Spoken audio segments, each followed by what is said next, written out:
धर्म परिवर्तन पर बहस के बाद अब सरकार की तरफ से जवाब दिया जा रहा है। केंद्रीय संसदीय मंत्री जो हैं वेंकैया नायडू, वो इस वक्त जवाब दे रहे हैं। संसदीय मामलों के मंत्री। आरएसएस के नाम पर संसद में हंगामा हुआ है, आपको बता दें, क्योंकि आरएसएस को लेकर ये जो पूरा धर्मांतरण का मुद्दा है, इस पर विपक्ष निशाना साध रहा है। लेकिन संसदीय कार्य मंत्री वेंकैया नायडू ने कहा कि आरएसएस से जुड़े होने पर गर्व है, आरएसएस से हम निकल कर आए हैं और आरएसएस को आप इस पूरे मुद्दे में ना घसीटिए।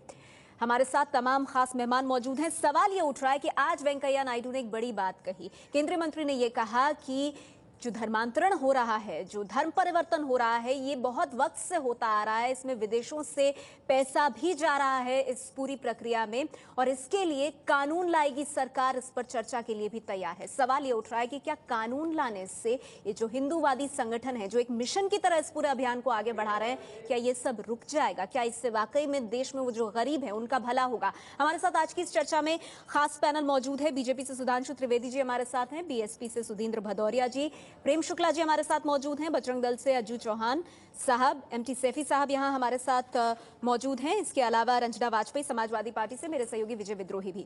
सबसे पहले सुधांशु त्रिवेदी जी, हम देख रहे हैं सदन में यह मुद्दा अभी गरमाया हुआ है बेहद, और जो सरकार जवाब दे रही है उससे विपक्ष किसी भी तरह से संतुष्ट नहीं नजर आ रहा है। सवाल ये कि अगर आप कानून बना देंगे, वो जब भी बनेगा धर्म परिवर्तन के खिलाफ कानून, क्या उससे ये जो हिंदूवादी संगठन है, जो एक मिशन की तरह रेट कार्ड तय करके धर्म परिवर्तन करने की बात कर रहे हैं, उसे वो घर वापसी कहते हैं, वो रुक जाएगा क्या?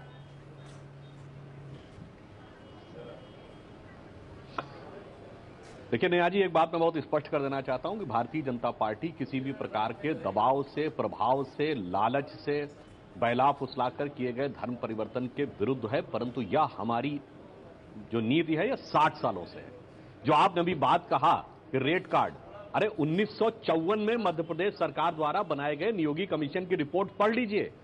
क्या क्या तरीके से धर्म परिवर्तन की बातों के बारे में स्पष्ट उल्लेख है कि यहां तक कि ट्राइबल्स को यह कहा जाता था फला भगवान का ध्यान करो, और उनको केवल बी कॉम्प्लेक्स की गोली दी जाती थी और फिर उसके बाद क्रोसिन की गोली दी जाती थी। कहा जाता था यह प्रभावी है। यह लिखित रिपोर्ट का पार्ट है, यह कोई प्रोपेगेंडा का पार्ट नहीं है, जिसके तहत 1956 में और 60 में 2 बार केंद्र सरकार के सामने प्रस्ताव भी आया। 1983 में मीनाक्षीपुरम की घटना हुई, भारी संख्या में दलित मुस्लिम बने, तत्कालीन प्रधानमंत्री इंदिरा गांधी ने हस्तक्षेप किया। 1987 में अरुणाचल प्रदेश की सरकार ने क्रिश्चियन मिशनरी की एंट्री प्रतिबंधित कर दी। 2008 में कंधमाल की घटना, उड़ीसा की सरकार, 1999 में ग्राहम स्टोन्स की दुखद घटना, ये एक लंबी प्रक्रिया है जो पिछले 60-70 सालों से चलती चली आ रही। वेंकैया नायडू जी ने उसी बात पर कहा है, जब हम समस्या के बारे में विचार करेंगे तो रोग, और वो जो रोते हुए चेहरे हमें टीवी पर दिखाई दे रहे थे, जो अलीगढ़ में अब जानकारी मिल रही है कि 25 तारीख को क्रिसमस को 15,000 परिवारों का धर्म परिवर्तन होगा, ये तो आपकी नाक के नीचे हो रहा है ना। इतिहास में तो आपकी सरकार होगी और उसके नाक के नीचे ये सब कुछ होता हुआ दर्ज होगा, तो इस पर आप क्या कहेंगे? इसी पर तो विपक्ष जो है वो सवाल उठा रहा है। नेहा जी, ये उत्तर प्रदेश में यदि यह टीवी पे दिखाया जा रहा है कि एक व्यक्ति जिसके पास इलेक्शन आइडेंटिटी कार्ड है, उसके बावजूद उसे राशन कार्ड बनाने के लिए यदि अपना धर्म परिवर्तित करने की जरूरत पड़े, तो यह उत्तर प्रदेश की प्रशासनिक मशीनरी की विफलता की पराकाष्ठा है। इसके लिए उत्तर प्रदेश की समाजवादी पार्टी सरकार को जिम्मेदार होना चाहिए, और सरकार और राशन कार्ड बनवाने का लालच देकर धर्म परिवर्तन कराया जाए, इसके लिए हमारे तरफ से किसी प्रकार का हस्तक्षेप नहीं है। नहीं, आपने मेरे ये सवाल देखिए, यदि लालच देकर कराया गया तो हम तो स्पष्ट कह रहे हैं कि यह गलत है। और हमने इसीलिए धर्मांतरण विधेयक की जब बात कही है विजय जी, तो धर्मांतरण विधेयक में यह प्रावधान है कि यदि कोई व्यक्ति बदलना चाहे तो ऐसा नहीं, धर्म बदल नहीं सकता। हाँ। बदलते समय यह सिद्ध करना पड़ेगा कि वह बगैर प्रभाव के, दबाव के कर रहा है, स्वेच्छा से कर रहा है। पर उस नियम का कौन विरोध करता था? यही लोग विरोध करते थे। इसका अर्थ बहुत साफ हुआ। अब फिर उसमें कोई परेशानी नहीं है, और यही मूल धर्म, इसी घर वापसी की बात करके जो तमाम हिंदूवादी संगठन है वो इस तरह का काम कर रहे हैं, क्या इसको जायज ठहराया जा सकता है? इस पर मैं आगे आऊंगी, लेकिन आपने आरोप लगाया समाजवादी पार्टी पर, और सरकार का ये रवैया रहा है शुरुआत से केंद्र सरकार का। वो एक विषय अलग प्रकार की एक धार्मिक और सामाजिक बहस हो जाती है नेहा जी। कानून की बात करते हैं तो फिर वो विषय भी लेकिन वो आता है। बीजेपी शासित राज्यों में जहां जहां विधानसभा में ये पारित कराया गया, उसमें खास तौर से उल्लेख है सर इसका। बिल्कुल, इस पर आगे हम आएंगे। हमारे साथ समाजवादी पार्टी से रंजना वाजपेयी जी भी मौजूद हैं। मुझे एक ब्रेक लेना होगा, लेकिन हाँ विजय जी, एक बात मैं इस पे कहना चाहूंगा। विजय जी, आपके टीवी चैनल में ही दिखाया गया था कि जो लोग परिवर्तित हुए वो वाल्मीकि समुदाय के थे और वापस जा सकते हैं। अब मैं पूछना चाहता हूं कि मुस्लिम समुदाय में वाल्मीकि हो सकता है क्या? या वाल्मीकि है तो मुस्लिम हो सकता था क्या? और दूसरा प्रश्न यह है कि जब आप धर्म परिवर्तन करते हैं तो आप उस पिछले धर्म की सारी चीजों को छोड़ देते हैं, मगर यहाँ मुस्लिम एससी होते हैं, मुस्लिम एसटी होते हैं, दलित ईसाई होते हैं। भाई दलित एससी एसटी तो हिंदू समाज का था, तो घर के अंदर तो एक पैर आपने खुद जमा के रखा हुआ है। तो फिर ऐसा क्यों हो रहा है सर कि हाल फिलहाल इस तरह से धर्म परिवर्तन के मामले इस तरह से सामने आ रहे हैं? केंद्र में आपकी सत्ता और रेड कार्ड की बात हो रही है, 5 लाख और 2 लाख परिवारों पर खर्च करने की बात हो रही है, मिशन चल रहे हैं। ये सवाल सिर्फ राज्य सरकार से जुड़ा नहीं है, आपकी सरकार को भी इस पे जवाब देना होगा। मेरे साथ तमाम खास मेहमान मौजूद। अंजना वाजपेयी जी, एक अहम बात उठाई यहाँ पर सुधांशु त्रिवेदी जी ने। उन्होंने ये कहा कि जो आगरा में हो रहा है और जो कहा जा रहा है कि जबरदस्ती धर्म परिवर्तन हुआ और जो अब अलीगढ़ में करने की बात है, ये सब कुछ जो हो रहा है, राज्य सरकार इस पर क्या कर रही है? आप लोग वहां सत्ता में हैं और ये सब कैसे हो रहा है?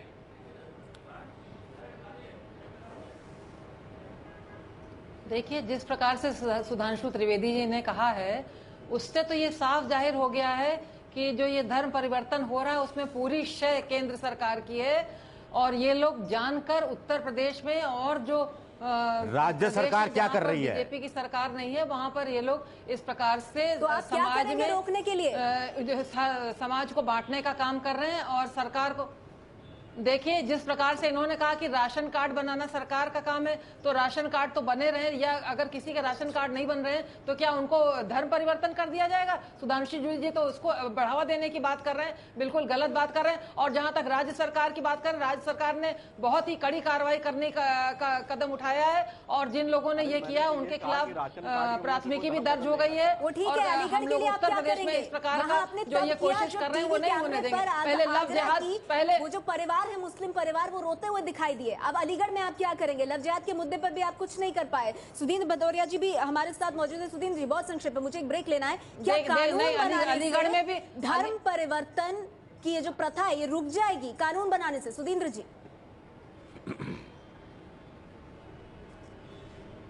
देखिए, ऐसा है कि जो पृष्ठभूमि है ये एक राजनीतिक पृष्ठभूमि है और उत्तर प्रदेश में जो इनकी चाल है उसको सफल हम लोग नहीं होने देंगे। वो बोलने नहीं देना चाहती है किसी को, क्योंकि वो छुपाना चाहती है अपने तमाम गुण दोष पूरे प्रदेश में। और उसके बाद कार्रवाई तो हम लोगों को करना ही करना है, हम लोग करेंगे। सुधींद्र भदौरिया जी, अलीगढ़ में बड़े पैमाने पर धर्म परिवर्तन की तैयारियां चल रही हैं, इसकी तारीख भी तय कर ली गई है।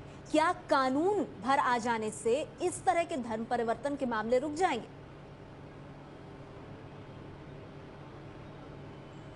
देखिए, इसकी सारी पृष्ठभूमि को समझना बहुत आवश्यक है, क्योंकि इसके पीछे कुछ मंसूबे हैं। एक उत्तर प्रदेश की सरकार है और यहाँ पर केंद्र की सरकार है। केंद्र की सरकार के पार्टी के बहुत महत्वपूर्ण नेता लोग, मंत्री लोग एक जुबान में बोल रहे हैं। कुछ अल्पसंख्यकों को कहते हैं कि इस देश से बाहर खदेड़ देना चाहिए और उनको फिर तरक्की देकर मंत्री बना दिया जाता है। कुछ मंत्री इस तरह की जुबान का इस्तेमाल करते हैं जिसको मुझे टीवी में दोहराते हुए भी संकोच होता है। और इसके साथ साथ बहुत सारे ऐसे लोग जो इनके सहमना संगठन है, चाहे वो बजरंग दल हो, चाहे विश्व हिंदू परिषद हो या आरएसएस हो, इस तरह के संगठनों के लोगों के ऐसे बयानात आए हैं जिसमें उन्होंने इस तरह का विद्वेष फैलाने का काम कर रहे हैं और कह रहे हैं कि ये लोग अमुक अमुक लोगों को हम ये सब तो हम जानते हैं भदौरिया जी, ये सब तो हम कई बार सुन चुके। हमारा सवाल आपसे ये है कि आपको लगता है कि कानून बनाने से क्या धर्मांतरण रुक जाएगा? क्या कानून बनाने से धर्मांतरण रुक जाएगा? देखिए, ये कानून का देखिए सवाल ये नहीं है। सवाल हमारा संविधान और पहले से इन चीजों के बारे में बहुत स्पष्ट है, पर समाजवादी पार्टी उत्तर प्रदेश में असफल हो रही है। गन्ना किसान से लेकर धान पैदा करने वाले किसान आत्महत्याएं कर रहे हैं। यहाँ पर दिल्ली के अंदर इन्होंने विश्वास किया था कि हम पैसा वापस लेके आएंगे, काला धन, ये काला धन लाने में असफल है, ये रोजगार देने में असफल है, इसलिए ये दोनों टकराव पैदा करके फिक्स मैच खेल रहे हैं। कानून अगर आएगा जिसको लेकर सरकार भी अपनी मंशा जता रही है, कानून आएगा, तो आपको लगता है आगरा में जो हुआ, अब जो अलीगढ़ में होने जा रहा है, वो सब चीजें रुक जाएंगी?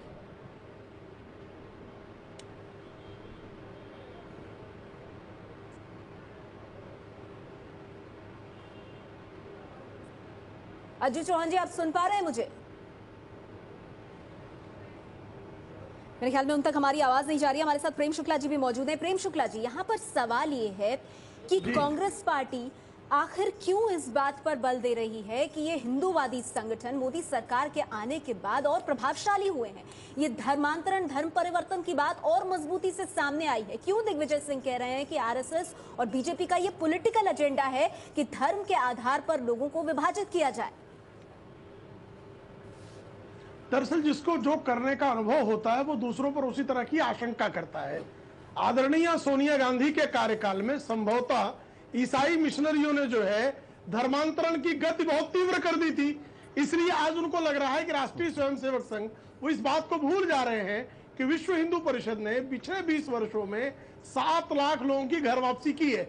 उसमें से 6,99,000 लोग न्यूनतम वो जो है वो पिछले सरकार के दरमियान ही मुझे एक बात बताइए, ये धर्म परिवर्तन, घर वापसी, ये कौन डिसाइड करेगा? नहीं, फिर ये जो ईसाइयों की बात कर रहे हैं कि आपको पता होगा कि 1971 में देश में ईसाइयों की आबादी 2.5% थी, जो 2001 में घटकर 2.3% हो गई। अगर धर्मांतरण इतनी तेजी से हो रहा था, ईसाइयों की आबादी बढ़नी चाहिए थी, ये कम क्यों गई? नहीं तो आपके सेंसस में करेक्शन होगा। क्या होता है कि ईसाइयों में बहुत सारे नाम अब हिंदुओं से मिलते जुलते हैं और धर्म के कॉलम में लिखाएगा तो धर्म में ही नहीं कराया होगा। ये बहुत प्रैक्टिकल ग्राउंड की मिस्टेक्स है। सेंसस में भी आप इस तरह की बेईमानियां कर रहे थे, ये साबित हो रहा है। अच्छा, क्योंकि हम जानते हैं कि बहुत सारे आदिवासी इलाकों में बड़े पैमाने पर धर्मांतरण हुआ है। आप देखिए कंधमाल में सीट तो लीजिए। नहीं, प्रेम शुक्ला जी, ठीक है, नहीं, प्रेम शुक्ला जी, आपने जवाब दिया, आप मेरा सवाल भी सुनिए। कंधमाल में कंधमाल में जब लक्ष्मण सरस्वती की हत्या हुई और ईसाई मिशनरियों ने जब नक्सलियों को उसके लिए जो है सुपारी दी, तो उन ईसाई मिशनरियों वाला उन्होंने जबरन धर्म परिवर्तन कराया, तो आप भी जबरन धर्म परिवर्तन कराएंगे जिसको आप घर वापसी करेंगे। लक्ष्मण सरस्वती की हत्या के मामले में चर्च के खिलाफ कार्रवाई क्यों नहीं हुई?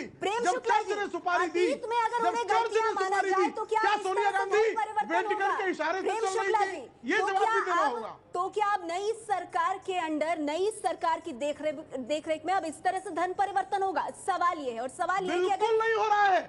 नई सरकार से पीड़ा आपको यह है कि सोनिया गांधी की मिशनरियां कि हमें तो ओवैसी जैसे लोगों की मिशनरियां अब हिंदुओं का धर्मांतरण कराने का विफल है। ये दुख इस बात का नहीं है, ये पीड़ा मर्मांतक इसलिए है कि अब ये धर्मांतरण नहीं करवा पा रहे, उल्टा घर वापसी प्रारंभ हो गई है। ठीक है, चलिए रखिए आपने अपनी बात। मेरे साथ सैफी साहब भी मौजूद है। सैफी साहब, ये पीड़ा किसकी है? ये राजनेताओं की पीड़ा है, ये हिंदूवादी संगठनों की पीड़ा है जो इसको घर वापसी कह रहे हैं, या उन परिवारों की जो रोते हुए टीवी चैनल पे दिख रहे हैं और कह रहे हैं हमें नहीं मालूम है? और ये बात सही है कि ये बहुत गरीब परिवारों से आते हैं, इन्हें लालच दिया जाता है, आपको ये दे दिया जाएगा, आपको वो दे दिया जाएगा, तो उनके लिए बड़ा मुश्किल है इस बात का फैसला करना कि ये जो धर्म की जो राजनीति है इसमें वो कहाँ फिट हो रहे हैं। नेहा जी, आप सुन रहे हैं पॉलिटिकल लोगों को और एक दूसरे पे they are busy in making 2 wrong is equal to 1 right. पहले अगर हुआ है वो भी गलत है, आज हो रहा है ये भी गलत है, ये एकदम यूनानिमसली फैक्ट है ये। और कोई घर वापसी का कौन डिसाइड करेगा? कौन कानून लाने से होगा जब तक मानसिकता नहीं बदलेगी? महात्मा गांधी ने कहा था कि ये इस तरह का कोई भी प्रयास धर्म परिवर्तन का ये बीमार मानसिकता को दर्शाता है, और आज वही दर्शाया जा रहा है। किसकी शय है किसकी शय नहीं है ये हम नहीं जानते। महात्मा गांधी की मंशा को पूरी नहीं होने दिया। नहीं, आप लोग सुनिए, आप लोग ज्यादा बोल के आप सोचते हैं कि आप ज्यादा पॉपुलर हैं, मैं तो भाई छोटा आदमी हूं। लेकिन ये सोशल प्रॉब्लम नहीं है, ये इंडिविजुअल प्रॉब्लम नहीं है, ये रिलीजियस प्रॉब्लम नहीं है शुक्ला जी, ये पॉलिटिकल प्रॉब्लम है, ये रिलीजियस प्रॉब्लम नहीं है। कोई धर्म इसको एक्सेप्ट नहीं करता, कोई धर्म इसे एक्सेप्ट नहीं करता, कोई धर्म।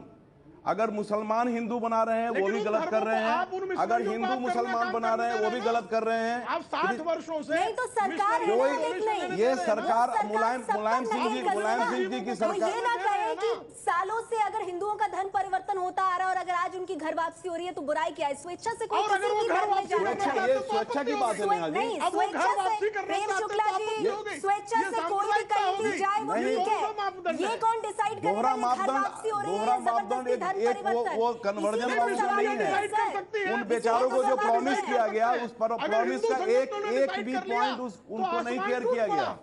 एक जो हम में से कोई नहीं डिसाइड कर सकता, ना हिंदू संगठन, ना सिख संगठन, ना ईसाई संगठन, कोई कानून है देश में, एक संविधान है देश में प्रेम शुक्ला जी, जिसको सुप्रीम कोर्ट ने भी मान्यता दी है। ऑलरेडी कानून है, किस कानून लाने की बात कर सुधांशु त्रिवेदी जी, जबरन धर्म परिवर्तन, जबरन धर्मांतरण, उस पर ईसाई मिशनरियों पर प्रतिबंध क्यों नहीं लगाया गया? हाँ तो ठीक है, अभी नई सरकार है, उम्मीद की जानी चाहिए कानून के तहत काम करिए, जो कर रहा है गलत कर रहा है ना। करना शुरू कर दो, फिर सांप्रदायिक कानून इन प्लेस है, कानून इन प्लेस है, उस पे काम करिए ना। कानून को अपना काम करने दीजिए। संविधान के साथ सतत जो है उल्लंघन करने का काम किसने किया?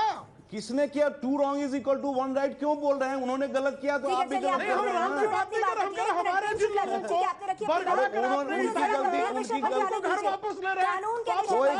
कोई घर वापस नहीं, आपको क्या पता? एक मिनट सुधांशु त्रिवेदी जी, सवाल यहाँ पर यह है, आज सरकार ने अपनी प्रतिबद्धता जताई और कहा कि चर्चा करके कानून बनाने की जरूरत है ताकि धर्म परिवर्तन के ये मामले जो है ये रुक सके। अब सवाल यह है कि वो कानून कैसा होगा सर? क्या वो कानून मध्य प्रदेश, छत्तीसगढ़, गुजरात और राजस्थान की जो बीजेपी सरकारों ने विधानसभा में कानून अपने पास किए, जो बिल पारित किया है, वैसा होगा? जिसमें की बड़ी बात यह है, हालांकि राष्ट्रपति के पास ये तमाम अभी लंबित हैं बिल, कि अगर कोई अपने मूल धर्म में लौटना चाहे तो उस पर यह कानून लागू नहीं होगा। क्या ये होगी राष्ट्रीय कानून की भी शक्ल? क्योंकि अगर ऐसा होगा तो फिर जो तमाम संगठन आजकल धर्म परिवर्तन कर रहे हैं वो तो इसको बहाना बना लेंगे, कहेंगे हम तो घर वापसी कर रहे हैं, इनका धर्म हिंदू हुआ करता था उनको वहीं लेकर आ रहे हैं। मतलब जो एक आजादी लोकतंत्र में आपकी होती है कि आप किसी भी धर्म को माने, वो छिन जाएगी।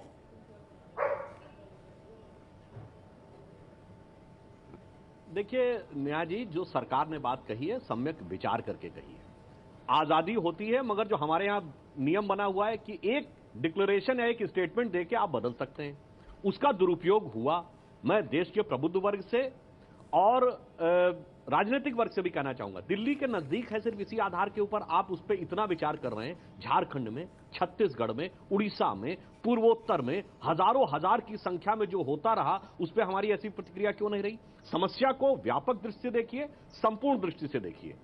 जैसे अभी विजय विद्रोही जी ने एक बात कही कि 1971 में संख्या 2.5% थी और आज उसमें 4.5% की कमी आ गई। तो मैं ये भी याद दिलाना चाहता हूं, 1951 में ईसाइयों की संख्या 4.5% थी भारत में। तो 20 साल में जब वो 2.5% हुई थी, जिसका उल्लेख 1950 और 60 के दशक में उड़ीसा और मध्य प्रदेश की सरकारों की रिपोर्टों में है, और उस समय जब सेंट्रल प्रोविंसेस एंड बरार हुआ करता था उसकी रिपोर्टों में है। तो इसलिए जब हम देखें तो इस समस्या के व्यापक स्वरूप को देखें, हमारी सरकार इसको पूरी तरीके से रोकने के लिए, और मैं इन लोगों से पूछता हूं भाई, अगर आप भविष्य में रोकना चाहते हैं तो क्या तरीका? आप कहेंगे कानून भी नहीं होना चाहिए और उसके बाद रुक भी जाना चाहिए। तो हमें संवैधानिक व्यवस्था बनानी पड़ेगी। और दूसरी बात, एक बात मैं और कहना चाहूंगा, एक बात मैं और कहना चाहूंगा, कानून होगा क्या? ऐसा ही कानून होगा कि घर वापसी कर रहे हैं तो फिर वो कानून आप पर लागू ही नहीं होगा। देखिए, हाँ, उस पे भी नेहा जी मैं एक बात और कहना चाहूंगा। ये समस्या क्यों है?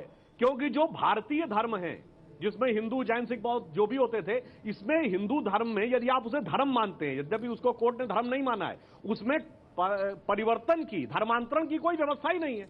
धर्मांतरण की व्यवस्था भारत से बाहर आयातित एक व्यवस्था है। इसीलिए आप देखिए, हिंदू धर्म में आप गुरुद्वारे में जाते हैं तो ऐसा नहीं कि आप मंदिर में नहीं जा सकते, आप जैन मंदिर में जाते हैं तो बौद्ध मंदिर में नहीं जा सकते, ऐसा नहीं है। तमाम हिंदू दरगाहों पर जाते हैं।